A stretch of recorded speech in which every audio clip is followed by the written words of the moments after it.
Alors, je vais inviter maintenant Bertrand Stern, qui est philosophe libre et indépendant, résidant en Allemagne. Il se consacre depuis plus de 5 décennies à une analyse radicale des principes et concepts directeurs de notre civilisation. Remettons donc en question certains aspects tels que l'expropriation de la santé par la médecine, la transformation de l'activité en travail rémunéré, la manipulation de la temporalité ou d'autres tabous inhérents à cette société. Un thème central, la critique de l'éducation, l'antipédagogie et de l'idéologie scolaire. Il se base sur une remise en question du mythe de l'enfance.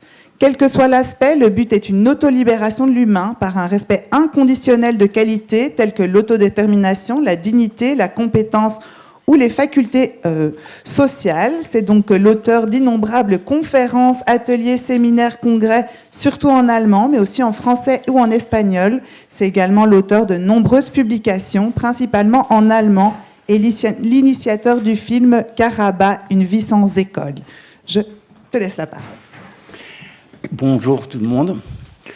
Je vous prie de m'excuser, mais j'ai absolument perdu l'habitude de parler en français. C'est la raison pour laquelle, vu le temps imparti, j'ai décidé de faire une conférence que j'ai écrite, que je vais donc vous lire. Autour des années 1970, mon ami Benoît Coignard avait créé une revue Contact Éducation, à laquelle j'eus le plaisir de contribuer. L'un des articles que je rédigeais alors porta sur un thème à l'époque complètement hors du commun. Qu'est-ce que l'enfance ? Déjà, je critiquais ce que ce terme impliquait comme subtile ségrégation. Par là, je remettais donc en question le statut et le rôle impartis aux jeunes dans notre société dite démocratique. Quel tabou ! Dans ma tentative de définir ce terme d'enfance, j'ai tout d'abord été surpris d'apprendre que, par son étymologie basse-latine, il ne définissait à l'origine que celui qui n'était pas encore en mesure de parler, de communiquer par la parole. Enfant, infante, étant des dérivés de non parlare.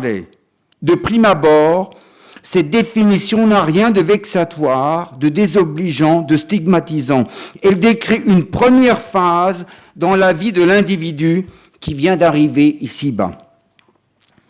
Je dois avouer ne pas avoir connu à l'époque l'ouvrage fondamental que Philippe Ariès avait publié en 1960, L'enfant et la vie familiale sous l'Ancien Régime. Mais je dus constater que son axe était bien différent du mien. Mon but, à moi, était de montrer combien l'enfant était considéré comme un être neutre, pour ainsi dire angélique, asexué, surtout défaillant, qui, au vu de son déficit, devait être soumis à un traitement spécial pour le conduire vers ce qui était considéré comme une finalité infaillible. Il fallait donc l'orienter vers un soi-disant futur, donc le préparer à une existence artificielle dictée par le travail, l'argent, le succès, la consommation. Donc, être docile, propre, ponctuel, discipliné, afin de bien s'adapter, s'intégrer dans ce que plus tard je qualifiais de trovilisation. Comme Eckhard von Braunmühl n'avait pas encore publié son ouvrage fondamental Antipädagogik, Studien zur Abschaffung der Erziehung, paru il y a 50 ans, en 1975, et qui vient enfin de paraître en France sous le titre de Antipédagogie, études sur l'abolition de l'éducation, il ne m'était pas encore venu à l'esprit de relier le phénomène critique de l'enfant à celui de l'éducation. Néanmoins, n'est-il pas logique que la stigmatisation du jeune qualifié d'enfant soit liée à cette idée véritablement pernicieuse, toxique de l'éducation, basée sur l'idée d'un être déficient qui nécessite une conduite pour le sortir d'un déficit structurel. Exducare, conduire, diriger pour s'extraire de quelque chose de négatif. Quels impératifs! C'est à cela que vous faisiez référence, madame, n'est-ce pas? Je ne prétends pas que toute personne utilisant ce terme d'enfant le fait à mauvais escient pour ancrer une subtile ségrégation. Néanmoins, ce terme d'enfant n'est pas si neutre, n'est pas si anodin, si gentil, si charmant qu'on pourrait l'imaginer ou voire l'espérer. Certes, On peut différencier l'usage qu'en font les membres d'une famille pour désigner leur fils ou leur fille de l'usage usurpateur et paternaliste de ce terme par notamment des autorités étatiques ou la justice. Néanmoins, le contexte familial ne se prête-t-il pas aussi à une projection souvent malsaine des attentes généralement inconscientes sur mon enfant? Subtile expropriation sous prétexte d'amour parental. Mon rôle ici n'est pas de présenter des liens pourtant évidents entre les traumas subis dès le jeune âge et les conséquences désastreuses qu'ils peuvent avoir dans une existence. Vu la nécessité absolue de refouler ces sentiments désagréables, il peut en résulter ce qu'on appelle un trouble obsessionnel compulsif, qui alimente le besoin malsain de traiter le jeune individu en le faisant être un enfant. Malgré tout, bien des filles et des fils arrivent à se dégager de telles tentatives de prise de possession, à donc ne pas jouer le jeu de l'enfant idéal tel que le désirent père et mère. Il n'en va malheureusement pas de même lorsque ce thème d'enfant est utilisé par des autorités ou par la justice et lorsqu'il fait l'objet d'une législation. Pourquoi ? Dans notre civilisation, avec ses hiérarchies, avec ses institutions monopolistes, avec la violence structurelle qui en découle logiquement, c'est peu à peu formé un État dictatorial qui se vante de prendre en considération le bien de tout un chacun. Mensonge, bien évidemment. En réalité, ce qu'il faut qualifier d'État-providence est de plus en plus un État paternaliste qui tente de se substituer à la famille, de l'écarter sous prétexte d'être incapable d'assurer un épanouissement sain et naturel de leur progéniture. À cette fin, face au rôle du père joué par l'État autoritaire, il y a l'enfant. Et là, il ne s'agit plus d'une classe d'âge, mais bel et bien d'une subtile infantilisation générale et toute une existence durant. Je n'ai certes pas à procéder ici même à une analyse des courants sous-marins qui mènent notamment vers un système sociétal totalitaire, voire fascisant. Il me semble néanmoins clair que la base de ces systèmes dictatoriaux est fixée dans les premières années de la vie de l'humain, lorsque celui-ci se voit forcé de jouer le rôle d'enfant. Il y eut dans ma biographie un autre instant crucial provoqué par la lecture de John Holt, préconisant de créer un mouvement d'émancipation de l'enfance. J'ai participé en Allemagne à la création d'un tel mouvement de libération. Les résultats, surtout politiques, étant en deçà de tous les espoirs, j'ai clairement compris combien l'idée même d'une enfance pouvait être contre-productive. Toute législation concernant l'enfance stigmatiserait et discriminerait de plus en plus le jeune humain. Pendant de nombreuses décennies, ma position était considérée comme farfelue, loin des réalités, utopique. Il est permis aujourd'hui de se poser la question critique si ce n'est pas au contraire ce système sociétal qui est utopique, en créant un statut artificiel et en essayant d'y placer de force tout jeune individu sous prétexte, ou plutôt avec l'alibi, de son incompétence, de sa vulnérabilité, de sa dépendance. Utopie ô combien malsaine et malveillante. En fait, depuis peu, il s'avère que mon optique permet de faire barrage à certaines dérives catastrophiques auxquelles se livrent quelques autorités nationales, notamment au sujet de la scolarisation.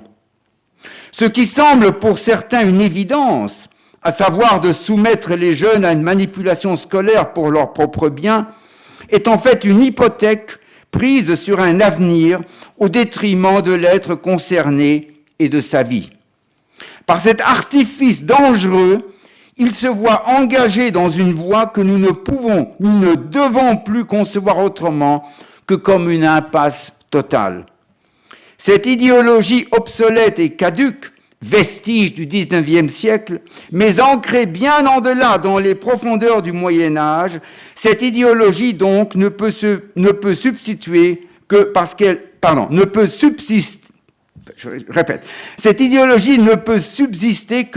repose sur un dogme jamais radicalement remis en question, celui de l'enfance.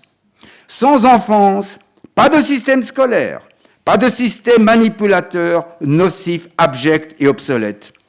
Pour s'en rendre compte, je vous soumets, mesdames et messieurs, 2 propositions.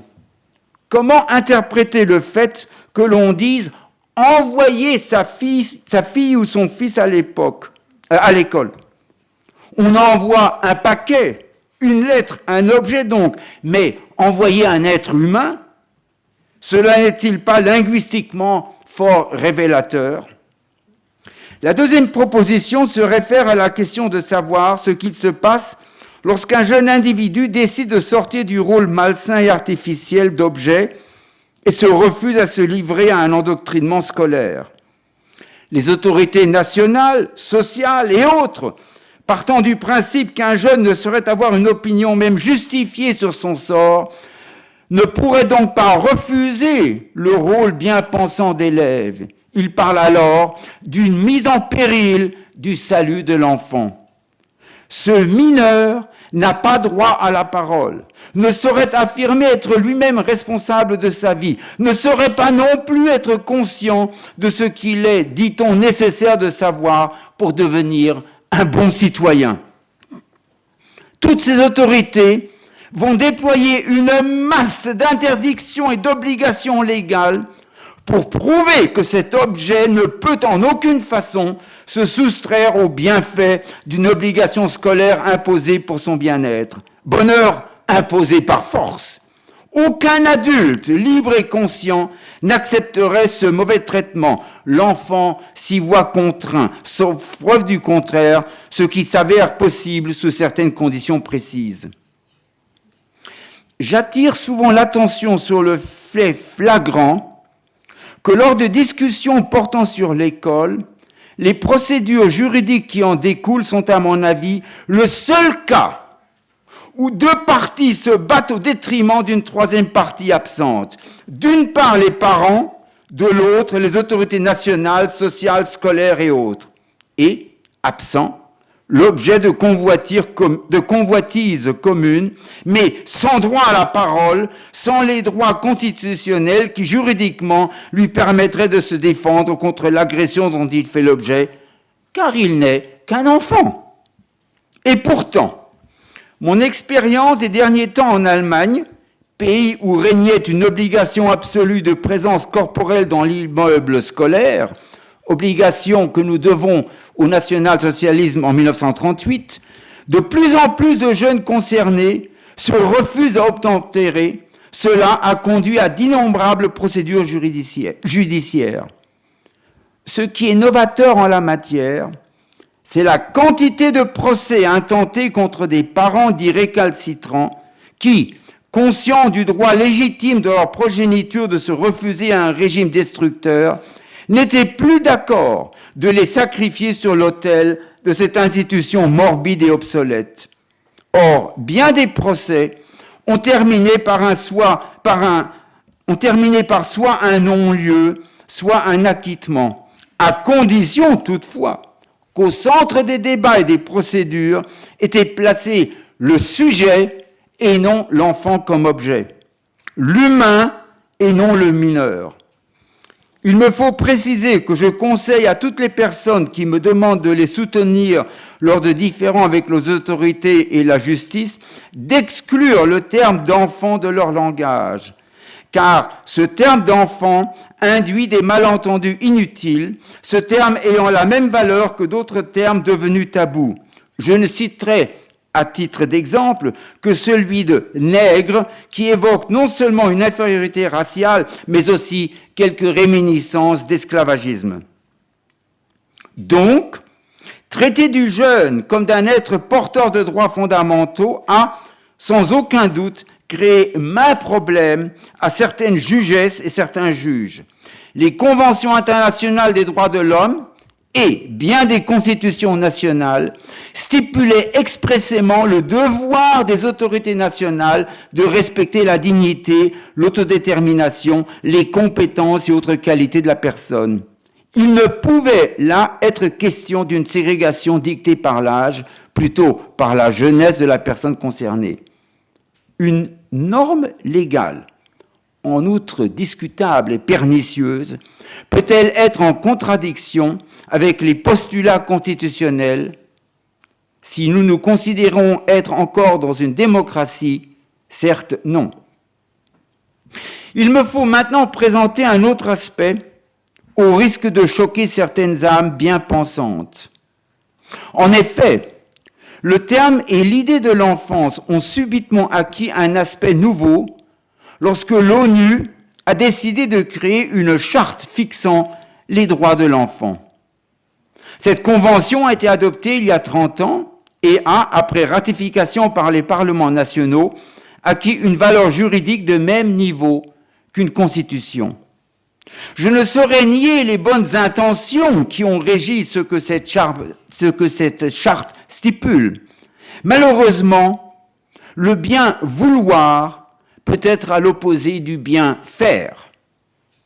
Pour les côtés positifs contenus dans cette convention, il était absolument inutile de les reprendre. Ils étaient déjà ancrés dans la Convention des droits de l'homme.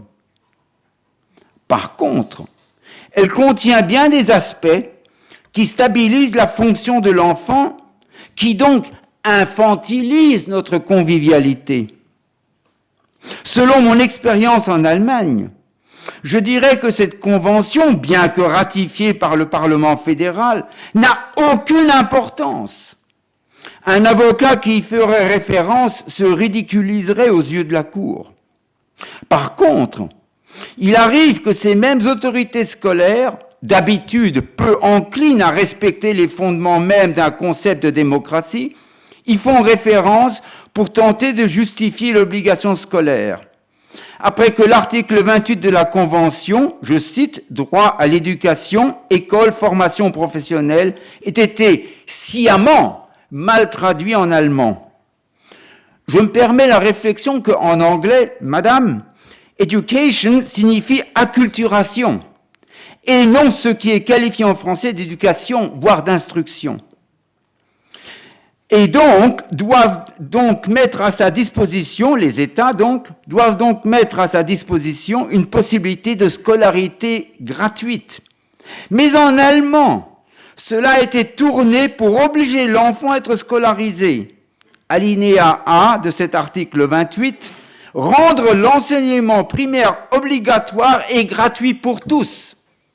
Je répète, rendre l'enseignement primaire obligatoire et gratuit pour tous.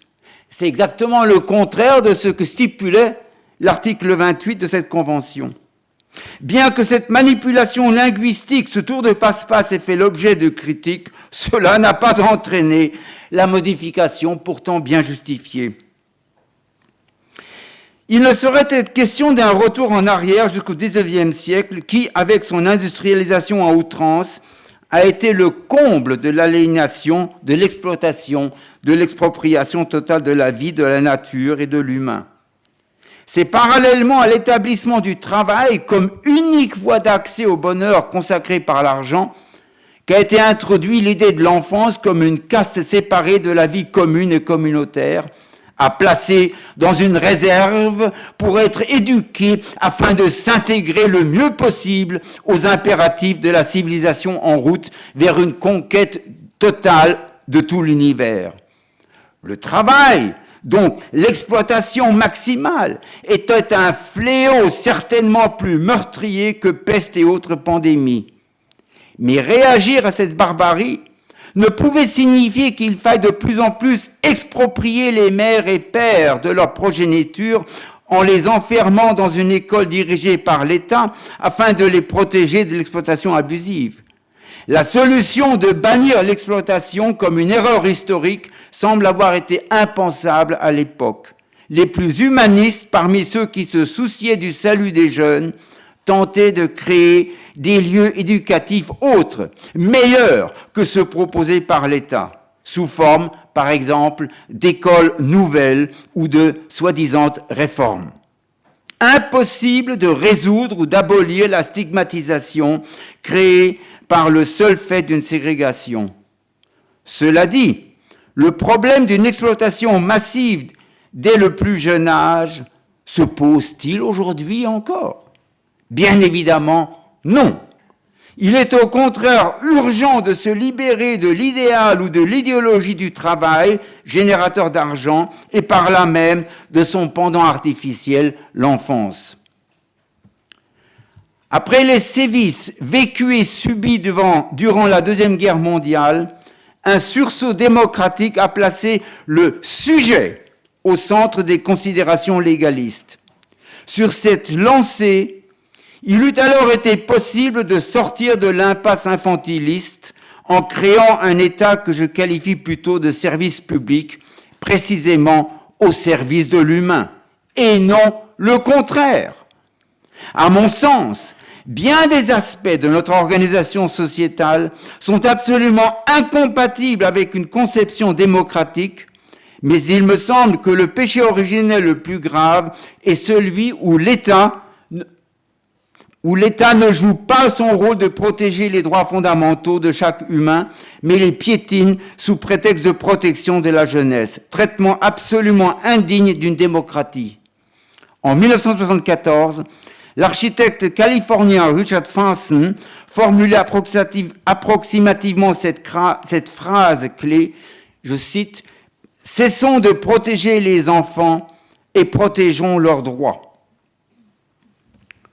De toute façon, il n'y a dans la vie jamais de retour en arrière.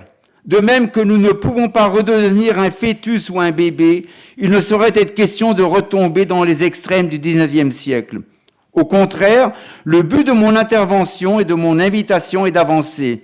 Plutôt que de stagner dans une ignorance flagrante, celle qui consisterait à conserver malgré envers tout bon sens l'enfance, je plaide pour une évolution radicale qui place au centre de tous nos débats le sujet, donc l'être autonome, autodéterminé, compétent, responsable, avec des qualités et des besoins de socialité. Un être niché dans un contexte socioculturel et écologique. Il n'y a ici ni place ni nécessité de créer ou de conserver ce reliquat d'enfant, d'antan qualifié d'enfance. J'aimerais enfin, pour terminer, aborder 4 points importants. Il ne saurait premièrement être question ni de transformer l'enfant en un petit dictateur, tel que l'on prônait par exemple les adeptes du mouvement dit anti-autoritaire, ni de faire de l'enfant d'antan un petit adulte. L'un comme l'autre serait un acte de violence envers l'individu et au détriment de son bien-être, de sa santé, de son équilibre. Il est simplement question de créer un climat de convivialité assurant à tout un chacun la possibilité de vivre, de s'épanouir selon ses besoins, ses facultés, son temps, son rythme et en fonction des besoins non moins importants du contexte socioculturel et écologique dans lequel il évolue. Pour cela, nous avons tous, quel que soit notre âge, besoin d'accompagnement à ne pas confondre avec l'assistance qui a une tendance fâcheuse de paternalisme ou de tutélisme. Il en découle, ce qui me semble évident, une toute autre organisation de la vie avec une conception fondamentalement différente de la communauté et de la convivialité. À son centre se situe de façon inconditionnelle le sujet et à la disposition de la personne et de la communauté ce que, pour éviter le terme toxique d'État, je qualifie de service public. Troisièmement, une telle communauté n'est-elle pas un danger de surmener le jeune, de le rendre victime d'un idéal ou d'un idéalisme? Pour élucider ce point important, il faut, je pense, reconcevoir les conditions de la grossesse et de la naissance. La future mère fait-elle l'objet de pressions manipulatrices qui vont créer une méfiance envers la vie et donc envers le bébé? Cette méfiance est entretenue par un système médical expropriateur propre à notre civilisation et que je vais caractériser par un terme spécifique, accouchement. Pourquoi? Il faut en effet savoir que c'est le roi Soleil, Louis XIV, qui interdit aux femmes enceintes de mettre au monde leur bébé dans les jardins de Versailles, mais les obligea à accoucher dans une chambre, en position couchée qui, en général, est la plus néfaste pour mère et bébé. Mais ce terme d'accouchement n'illustre-t-il pas fort bien le patriarcat violent envers la vie ?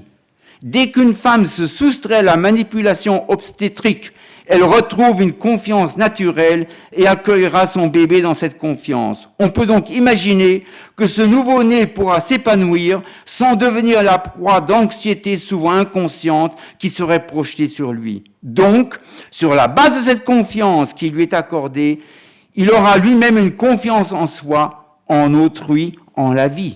Combien de problèmes qui apparaissent ici-bas parce que nous les imaginons et les créons disparaissent, s'évanouissent subitement.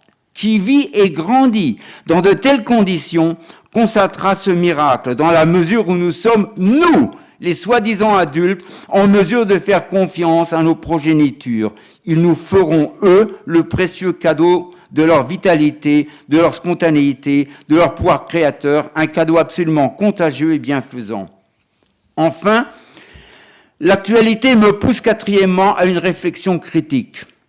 Y aurait-il une relation de cause à effet entre, d'une part, la violence structurelle à laquelle la plupart des humains se voient soumis ici-bas, dès la grossesse, la naissance, les premiers temps, la scolarisation, etc., et d'autre part, la violence effective et la violence subie qui se propage tel un incendie qui ravage toute une région asséchée? Peut-on décemment être étonné quels résultats catastrophiques sont la conséquence de cette violence sournoise subie, ne serait-ce que celle qui dénigre à l'individu le droit d'être un véritable humain en le stigmatisant au rôle d'enfant? Même s'il ne saurait être question ici de causalité, tout au moins peut-on parler d'une corrélation. Nous ne mettrons pas fin à la violence en la combattant avec maints stratagèmes, soi-disant éducatifs ou psychologiques, psychothérapeutiques ou juridiques.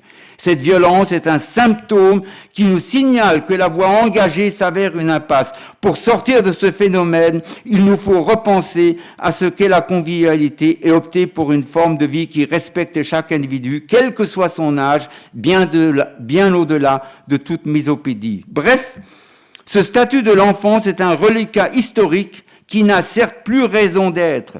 Mais pour s'en défaire, il faut impérativement procéder à un radical nettoyage culturel sans compromission et surtout cesser de croire naïvement qu'un État paternaliste ou qu'une organisation mondiale comme l'ONU puisse contribuer à une émancipation démocratique pour sortir du vestige de l'enfance.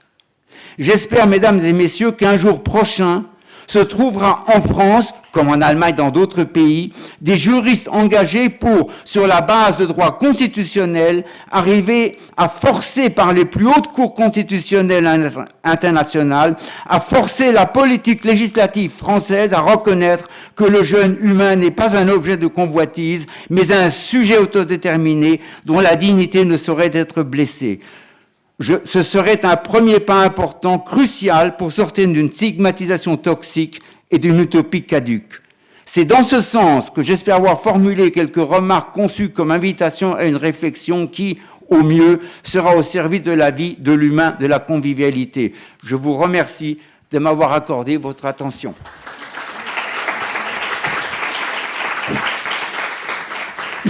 Merci beaucoup. Pour cette intervention passionnée, passionnante. Alors, je vous ai laissé un petit peu plus de temps, donc on aura encore un petit peu moins de temps pour les questions. Ce que je propose du coup de faire peut-être, c'est de faire le tour des questions, si ça vous va. Comme ça, on collecte l'ensemble des questions et ça te permet d'y répondre avec le temps qui nous est imparti. Alors, j'ai quelqu'un en distance, du coup, qui vous demande comment expliquer l'infantilisation, le déni de compétences, etc. de l'enfant d'une part, et d'autre part l'hyper-responsabilisation. Et elle prend en exemple l'accident tragique impliquant la mort d'un enfant de 11 ans des suites d'une course-poursuite entre une trottinette et un véhicule de police récemment en Belgique, et la réaction d'une partie de la société civile visant à incriminer l'enfant décédé. Est-ce que vous pouvez répéter, s'il vous plaît? Je m'excuse. Okay. Donc, comment expliquer l'infantilisation, le déni de compétences de l'enfant d'une part, et d'autre part l'hyper-responsabilisation, avec l'exemple récemment en Belgique d'un accident tragique impliquant la mort d'un enfant de 11 ans des suites d'une course-poursuite entre une trottinette et un véhicule de police, et la réaction d'une partie de la société civile visant à incriminer l'enfant décédé, plutôt que la police. Si j'ai bien compris la question, je me permettrai de faire un rapprochement entre deux termes en français, le terme de vouloir et le terme de pouvoir. Je dis que tout humain est en mesure de pouvoir ce qu'il veut et de vouloir ce qu'il peut. Et cela dès la conception, dès la grossesse, dès la naissance et les premiers temps de la vie. Et ceci, c'est important parce que si nous partons du principe que chaque personne est compétente pour sa vie, est en mesure de trouver sa compétence et donc de trouver le moyen d'épanouir cette compétence, il ne sera pas mis en danger. C'est une question de principe. Ça ne veut pas dire qu'il faut laisser la fille de 3 ans se balader dans la rue. Ça, c'est évident. Mais il ne s'agit pas de ça. Il s'agit de faire confiance ou d'accorder, de faire cadeau de la confiance à laquelle chaque individu a droit. Et cela évitera bien des dérives que nous constatons aujourd'hui, des dérives soi-disant pédagogiques. Est-ce que c'est une réponse ? Oui, je voulais savoir, du coup, de par votre expérience en Allemagne, justement de ces systèmes éducatifs, on va dire, hors systèmes nationaux, justement, des écoles démocratiques, ce genre de choses qui mettent en place, par exemple, des conseils d'élèves, où là, les élèves à l'école sont vraiment investis dans la vie de l'école, dans la prise de décision, dans le règlement des conflits aussi avec l'utilisation de la communication non violente, ce genre de choses. Je voulais avoir votre avis par rapport à ça et si c'est viable, si on peut l'intégrer dans notre système éducationnel, notre système d'éducation là en France ou si on est obligé de rester hors circuit en fait. Madame, vous m'excuserez de vous présenter d'abord une comparaison tout à fait boiteuse. Toutes les comparaisons sont boiteuses. Laissez-moi comparer l'école à une prison. Je n'ai pas à discuter du phénomène de structuration de la prison. Pour moi, la question de l'école ne se pose plus. Et je ne me pose pas non plus la question de savoir comment organiser l'école, parce que l'école est le résultat d'une idéologie de scolarisation. Et cette idéologie de scolarisation est à l'inverse, à l'envers, à l'instar du droit de la personne à trouver ce que j'appelle en français, parce que je n'ai pas d'autre terme, de s'instruire de façon libre et autonome. Donc l'école ne m'intéresse pas du tout, ne m'intéresse plus. Et je dirais même, j'ai commencé il y a 50 ans à critiquer l'école, je ne lui accorde même plus le droit à l'école d'être critiqué, c'est lui faire trop d'honneur.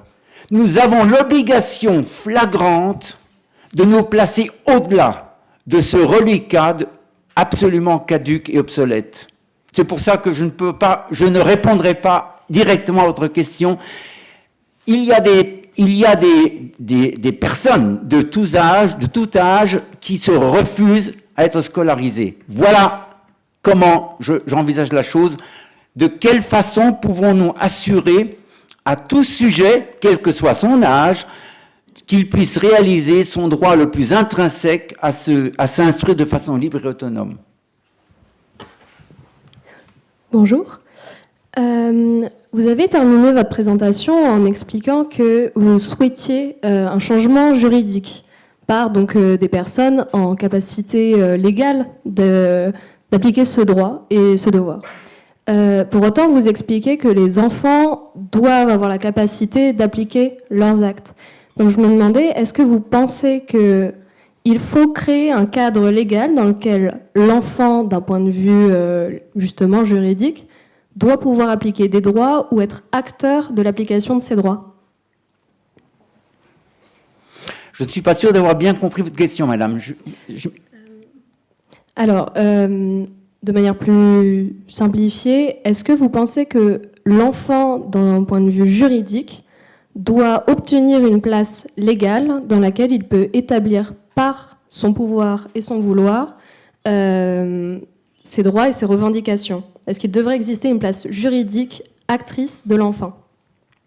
Je dois vous avouer que j'ai un problème structurel avec votre question, parce que, pas dû à la question, mais à ce que votre question reflète, parce qu'il faut différencier entre, à mon avis, la juridiction étatique, la façon donc dont l'État ou la juridiction, enfin les cours actuels font leur procès et arrivent à quelques résultats catastrophiques, surtout en France pour l'instant, et d'autre part la conception constitutionnelle qui part du principe que la personne est un sujet dès la conception, donc avant même la naissance.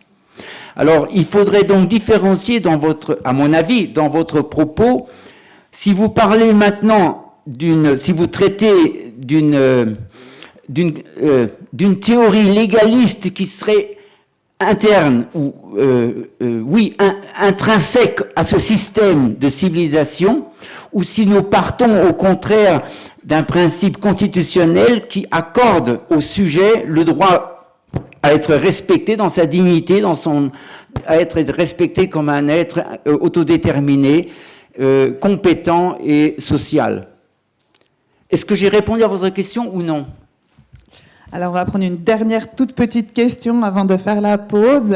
Une brève question pour une brève réponse. Ouais. Alors, je ne sais jamais ce que c'est possible. Merci. En fait, c'est une question énorme, mais je vais la rendre toute petite. Alain, il sait plus. Oui, rapidement. Bon, je sais pas, est-ce que vous connaissez les textes de Ivan Illich contre l'école, justement, enfin la révolution, ça doit remonter aux années 70-71, ou les travaux d'une personne avec qui je collabore dans une revue qui s'appelle Anne Kérien, qui a écrit des textes justement sur l'école mutuelle, contre l'école des frères, et un autre texte qui s'appelle L'enseignement, qu'elle écrit avec un A, E-N-S-A. Ça saigne. Et du coup, je me demandais si ce que vous faites résonnait avec ces travaux-là, si on peut réfléchir aussi au mot skolé en grec, qui veut dire ce dont vous parlez, je crois. Ça veut dire temps libre au départ. C'est le loisir. On n'est pas là pour être dans des cadres. Bon. Et puis voilà. Alors, l'autre question ouverte, mais je vais arrêter là, c'est le mot sujet. Est-ce que vraiment, en passant par le mot sujet, on va s'en sortir, ou est-ce qu'on ne va pas se retrouver dans l'idéal néolibéral dans lequel on est coincé maintenant ? J'ai été très influencé par la conception, l'idée de Ivan Illich, que j'ai rencontré en Allemagne, de vivant donc, de son vivant. Mais Ivan Illich s'était attaqué à toutes les institutions. Son principe n'était pas dirigé contre l'école. C'est par son livre sur l'école qu'il est devenu très célèbre. Mais en fait, il s'est engagé contre toutes les institutions, que ce soit la circulation, la médecine, même le langage, n'est-ce pas, et donc l'école. C'était capital pour moi, mais ça ne m'a pas avancé dans ma... pardon, je m'excuse, je vais commencer autrement. Ivan Illich ne s'est pas intéressé à la personne. Et ceci, pour moi, c'est un manque. Or, je suis ici, non pas pour critiquer l'école, mais pour remettre en question l'idée même d'enfance. Et ça, c'est un phénomène qu'Ivan Illich n'a jamais abordé. Enfin, jamais, je ne sais pas, mais je ne suis pas au courant. Pour lui, l'humain n'était pas au centre de ces débats. C'est pas une critique, hein. Son centre de mire était placé autre part. Merci beaucoup pour cette dernière présentation, pour cette première session.